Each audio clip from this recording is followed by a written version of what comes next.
everybody. Happy holidays. It's Romania Black. And today, oddly enough, marks the 10th anniversary of Bungo Stray Dogs manga. Today, as I'm recording this, it's the 10th anniversary. So it's on December 4th. I was told this through the Discord, and a while back I had been sent the stage play for Bungo Stray Dogs The Dark Era from this awesome patron here. And so thank you. They sent me the file for the stage play with the English translations for The Dark Era because they know, as you can see, I have Otasaku right there on my shelf. Otasaku man, I have my Otasaku mug. He may be one of my favorite characters in the whole series, but I love The Dark Era in season 2, episodes 1 through 4. And I was told there was a stage play based on it, and I was like, what? I've not watched a lot of stage plays. I watched the Yona of the Dawn one, and I really enjoyed it. And so I've wanted to kind of branch out and watch a few more. I just haven't had time, and this was sent to me. And I've reached a sub goal on YouTube. I'm over 6,000 subs. And I originally was going to watch something different for the 6,000, but I just, if I'm being honest, I just wasn't feeling it. And I don't want to do a reaction for something if I'm not feeling it, because then it won't be genuine, and I won't be at my utmost energy. And so today I was like, it's the 10th anniversary, huh? I think it's high time that we watch this stage play. And plus, next month in January, we're starting season 4 of Bungo Stray Dogs. So it's honestly been a while. I've not watched seasons 1 through 3 since I've reacted to them on this channel, if I'm being honest. I haven't. I just haven't had the time. But I'm going to make it my goal at least to rewatch season 3 before starting season 4. That's my goal this winter while I'm on break from school. I'm at least going to be rewatching season 3 to gear up for season 4. That's my goal. And then I've been reading, I need to get back to reading the manga to catch up with the end of season 3, where the manga's at, and talk about it. I'm planning a recap by the end of the year that I'll be doing for Bungo Stray Dogs. It'll be on here. So my goal between this and the recap is to do a little bit more with Bungo Stray Dogs while I'm on break, which is pretty exciting. So December is my Bungo Stray Dogs month. That's what I'm aiming for. But thank you all so much for the subscribers on YouTube, the subscribers on Patreon. I greatly appreciate it. It was a fellow patron that sent this file to me, so thank you so much. And I'm really, really hyped for season 4. But all I know about this stage play is that it is about the Dark Era, so I'm really excited. Those 4 episodes are just chef's kiss. And we talked about the light novel a little bit in the Discord. I have read the light novel for the Dark Era. It's great. I did a review of it over on Twitter, basically it being from Otasaku's perspective for the most part. Just, Oda, you know, why not? So am I going to see Oda in this? Hell yeah, I'm excited. But it's festive, it's holiday season, it's Bungo Stray Dogs. What more could we ask for? So happy anniversary, Bungo Stray Dogs. I'm excited to watch the stage play, and then we shall talk about it afterwards. But hopefully you all enjoy. I thought this would be a fun reaction. So I poured myself a cup of coffee, was like, let's do this and just see what happens. So I'm going in blind, but I do kind of know the source material, so that's going to be helpful. So we are going to start the Dark Era Bungo Stray Dogs stage play. So freaking excited. And we're going to be doing that here in 3, 2, 1, and let's go.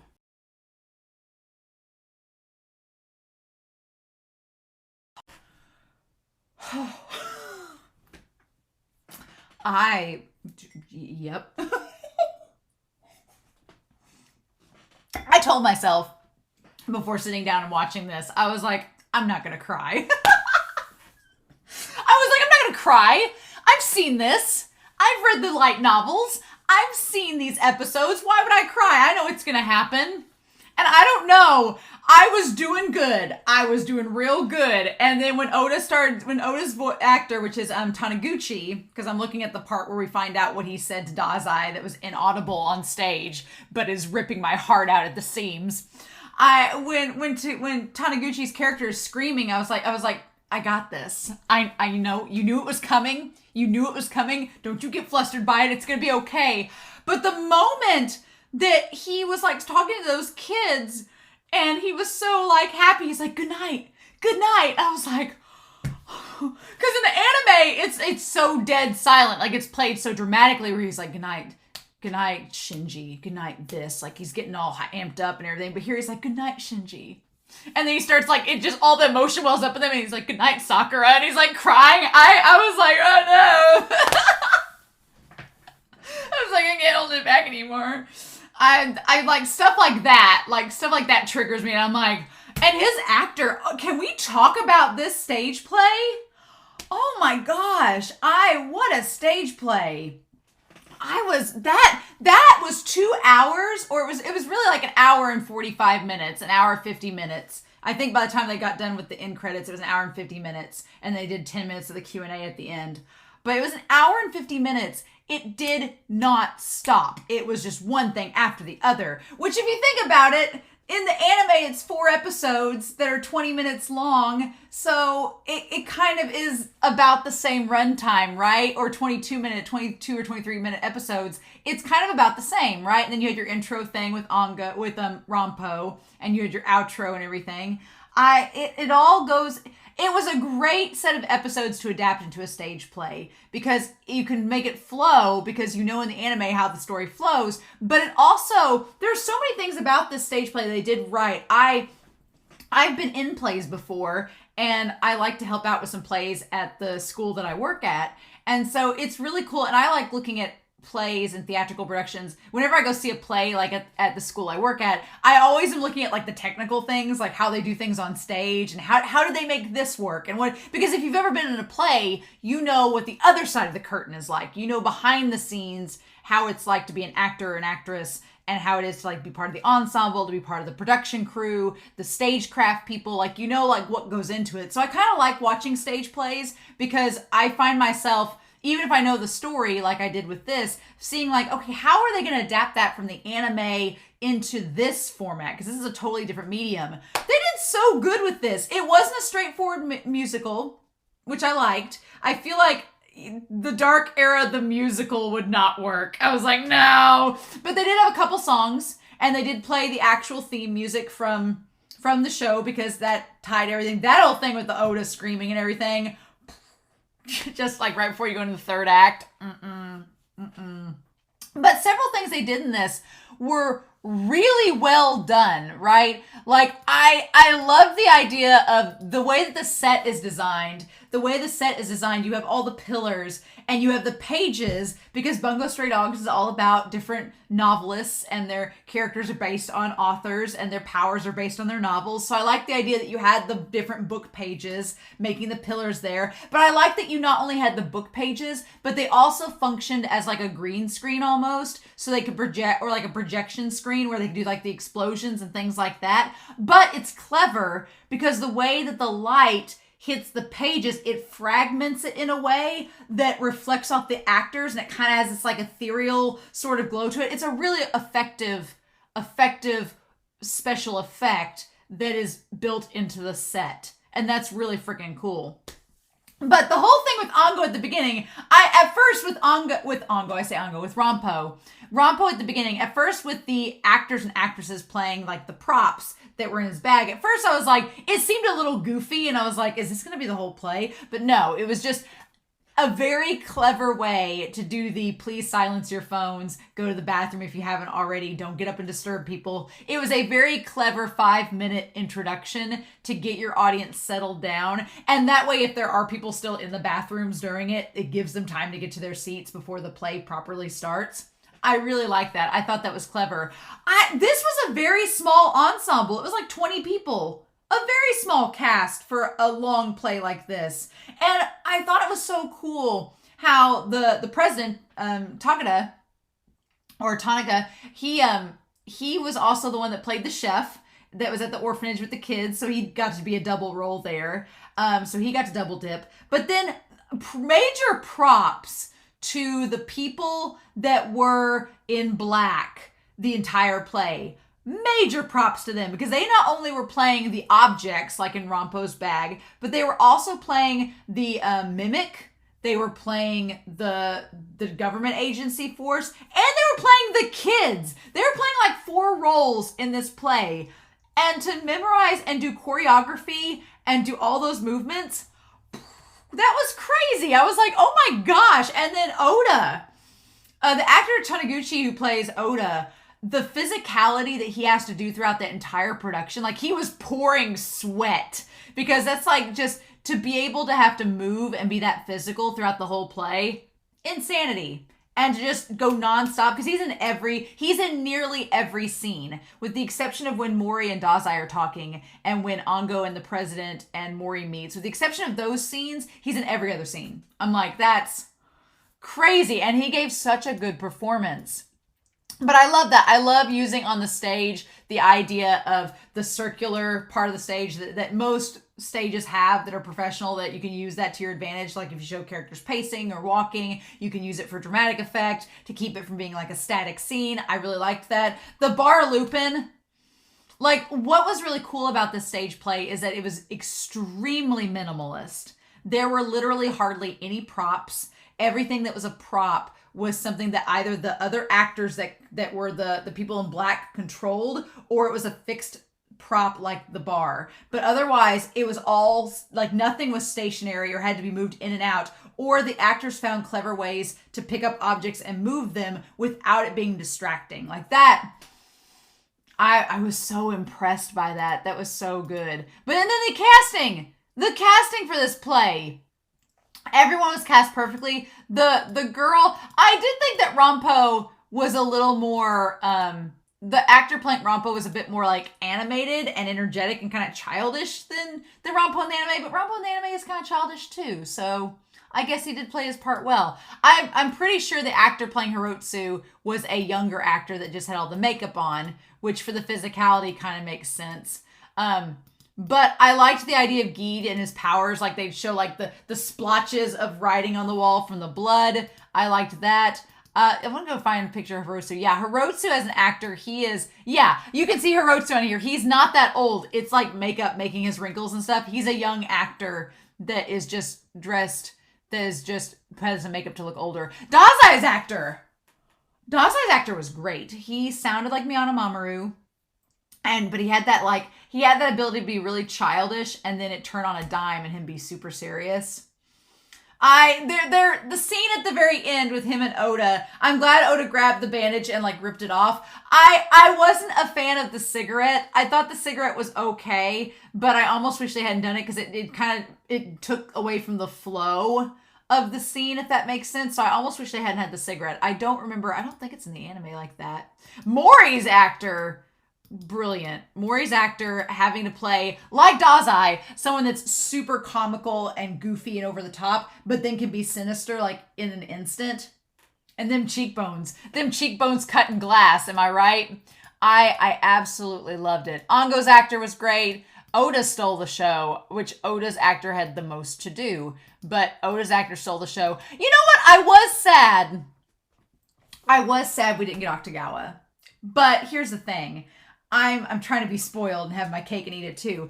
Octagawa was in one scene of this entire play. Would it really be worth it to cast an entire actor and make him come to every performance to do a 2-minute scene?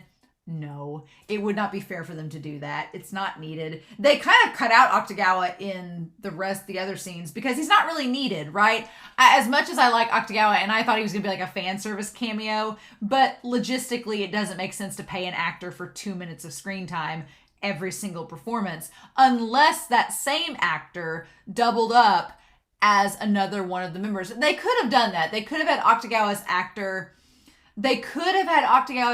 double up as one of the people in black, but Octagawa has that wig and there would have to be makeup and his outfit is really intricate. So you'd have to do like a very, very, very quick costume change. And I don't know if they wanted to mess with it. I think they were just like, nah, we'll do a projection, let Dazai's character steal the show because he's kind of the focal point, and then cut him from the other scene and move on.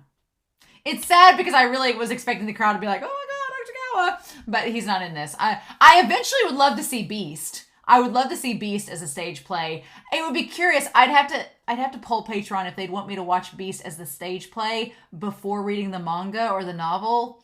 I don't know if I'd want to do that or not. I'd have to poll it. I would probably wait until after we're done with season 4 before I watched it, but because I've heard the manga is like nearly out in English. And so I would like to read the manga, but it'd be like, do you watch the stage play first? Do you read the manga first? That's a good question, right? And I know that there's a light novel too. God, the kids. The kids, and it's so obvious now that the kids have the same boots. I almost commented on it in the actual reaction. I was like, man, why do the kids have on like these big rubber black boots? Didn't realize they were also Mimic. So that was part of their outfit as Mimic. I was like, oh, it didn't hit me till like 3/4 of the way through. I'm like, they were all the same. Wow. But I loved the prop that they used, the little rubber band that kept them all together the entire time. When it came down to the part where they were being killed, they used it to make the window of the van and then surrounding Oda with it. I was like, oh, that's genius. That's such a good use of that prop, and it all thematically ties together. Hell yeah. Hell yeah. And then Dazai and all them meeting in the bar and everything. Dazai setting up his relationship with Oda. And then I'm glad that they showed Natsumi there for just a little bit, right? But man, the use back and forth use of Dazai meeting there with Mori the same time. God, the whole thing with Dazai meeting with Mori and then juxtaposed with Jeed versus Oda back and forth. It made sense they did it that way because one, it's like the anime, and two, it breaks up the monotony of the fight, because that is the one thing. As cool as the effects are in this play and as neat as it is, a stage play can only do so much with an action set piece like the final showdown between Oda and Jeed. There's just not much to do other than watching them like fire guns back and forth. And on screen, in the anime, it is done very well. But on a stage play, it's like, well, what do you do? So they cut back and forth with Mori and Dazai, and it works really, really well. But God, the gifts for the kids. The part where it showed all the kids coming in and dancing around him, and then him saying and talking about all the kids what they wanted to do, and then him saying, and they all surround him, and all of a sudden it just stopped, and he's like, there's no one in the room. That was so good. Like the use of sound in this play and just the use of silence, great.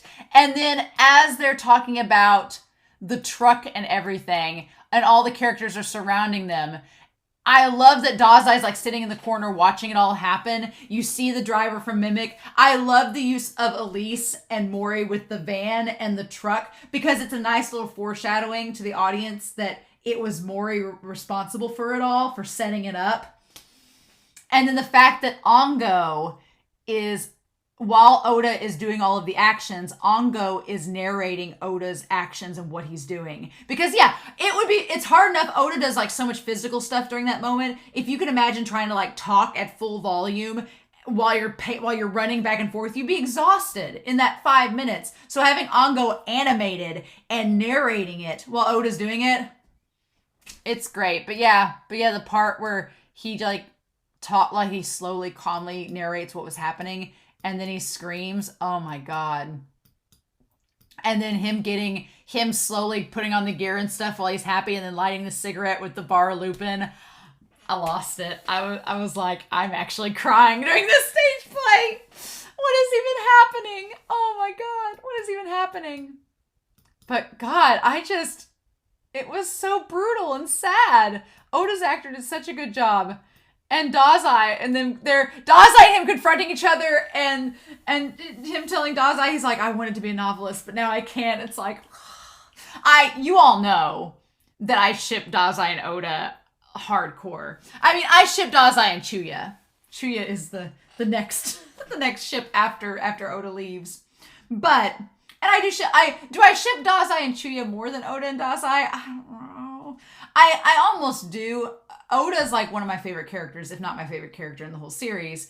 But I do kind of ship maybe Dazai and Chuya more, because they have more history in the show together than Oda and Dazai. But like the bond between Oda and Dazai is so special, and the actors did a really good job of portraying it here. It's just like, what do we do? What do we do with it all? It was great. And then I loved at the end where Dazai and Rampo has the lollipop, and Dazai looks over at him, and they look at each other, because Dazai and Rampo will end up working together a lot. It's just really good. It's just really good. I will say the actress that plays Elise, yeah, she looks like maybe she's either a teenage girl or a short woman, but she did a really good job as Elise. And then just, yeah, Dazai coming, just, oh my God. And then, yeah, Mori with the argument, I would do anything for the organization. It's so good. And then Oda saying he's just a kid who's a little too smart. That is the one thing. I've heard a lot of people say, well, Oda's was a lot older than Dazai and viewed him more as like a kid, so it's more of like a mentor-mentee relationship. If you want to go that route, absolutely. I think that the bond between Dazai and Oda, whether you view it as romantic or not, is just like, it is the heart and soul. Like those three guys in Bar Lupin to the stray. I kept wanting them to say to the stray dogs and doing the glass chink, but we don't roll credits in this. Not doing that cliche. I have already decided if I ever go to Japan, I have to go to Bar Lupin. That's like one of the first stops I gotta make. Even if that's the only time I spend near Tokyo, I just have to go to Bar Lupin. I'm like, I want to have a bourbon on the rocks at Bar Lupin and just sit there where those famous novelists sat and just have the ambiance. That's on my list of things to do. It's a must. Absolute must. And then all the other stuff will come afterwards. But that's my first stop, right? Gotta go see it. But man, it was just so good. And then him with the cigarette, the save lives. Yep. I almost wish he didn't have the cigarette though. I wish he hadn't, but it's all right. And then we see them all together at the end. But yeah, there's only like, I'm trying to see how many people are on stage here. There was only 1, 2, 3, 4, 5, 6, 7, 8 assistants. And like, yeah, there was only like 16 in the whole cast. It's kind of crazy. And then Oda dies. At the end though, whenever he's in the bar, that almost got me. When he's at the bar at the very end, looking like, and he tells Oda, he's like, I did it. And he's like, hey, Odasaku. And he tells him there, I'm right back. He's like, I found it. A job where I can save people. And I was trying to I got so emotional there. He's like, are you glad? And he puts his hand on top of his head and rubs his head. And it says here, I was that I couldn't read it all. It says, this is an audible on stage, but was confirmed later in the curtain call by Oda's actor Taniguchi. Thank you. I will leave it to you.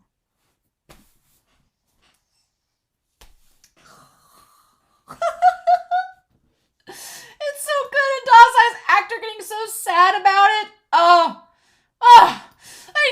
I didn't need to see that in the anime. I need to see that afterwards where he tells Oda.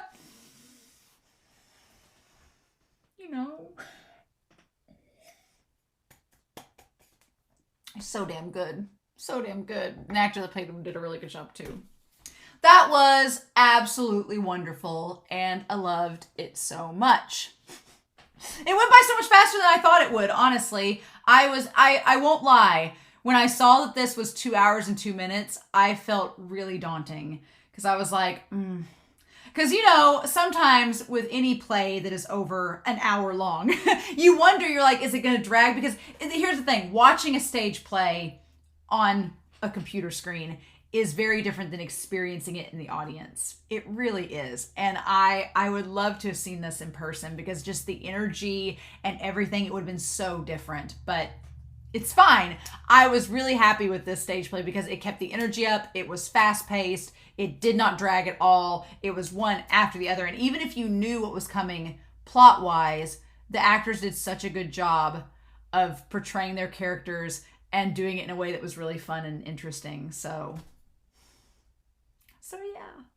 So I'm going to be working on the recap for Bungo Stray Dogs. I'm hopefully going to have it out between Christmas and New Year's on the channel on Patreon. It'll be out a week early on Patreon and then out on YouTube before the end of the year. And then, yeah, so actually the very, very first week, the first weekend in January 7th, we're going to be starting Bungo Stray Dogs on Saturday. It'll be replacing Death Note.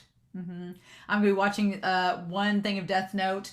It'll be one thing of Death Note on the 7th. And then actually on Patreon, it'll be starting January 7th, Bungo Stray Dogs Season 1. And it will be the following weekend, which will be the 14th of January, will be actually when it will be on YouTube. So Bungo Stray Dogs Season 4 will be on Patreon January 7th on Saturdays. And then it'll start on YouTube on January 14th on Saturdays for the full length. I'm assuming it's 12 episodes that it plays. And then I'll have some more Death Note stuff to be doing along the way while it's doing that. So Oh my gosh, I'm so glad. Thank you so much for sending me this stage play and for y'all watching with me, because that was a lot of fun. So I hope you enjoyed the reaction. I hope you enjoyed this discussion. I'm really excited to see your comments down below. But y'all, it's Bungo Stray Dogs Month. Let's get ready, right? So in the meantime, I hope y'all have a wonderful week. Please stay safe, take care, and yeah, I'll be back in January and at the end of the year with more Bungo Stray Dogs.